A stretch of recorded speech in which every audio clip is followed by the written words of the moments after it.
Ce geste sera désormais obligatoire à partir de lundi pour quiconque voudra prendre les transports en commun dans Nice et sa métropole. Un geste que l'on voudrait pourtant avoir oublié. Dans l'imaginaire commun, le Covid, il a un peu disparu aussi, quoi, dans un sens. Donc c'est vrai que là, savoir qu'on va repartir, ça nous fait un peu repenser à ce qu'on a pu traverser jusque-là. Donc forcément, ça embête, quoi. Avec cette mesure, le maire de Nice va plus loin que les recommandations du gouvernement et veut sans doute anticiper l'arrivée massive des vacanciers, d'autant que tramways et bus sont déjà bien bondés.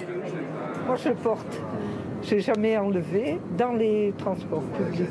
Chacun sait ce qu'il risque si on ne le met pas. L'obliger, bon, on le fera, mais c'est embêtant. Entre les pour ou contre, il y a aussi désormais ceux qui s'adaptent en fonction du risque. Par rapport à ce qui se passe, je le remets un peu plus. Sinon, il y a un mois et demi, je le mettais pas forcément systématiquement. En métropole, les Alpes-Maritimes font partie des 13 départements où le taux d'incidence a d'ores et déjà dépassé les 1000 cas pour 100 000 habitants. Dans le Finistère, chacun constate aussi autour de soi la reprise de l'épidémie.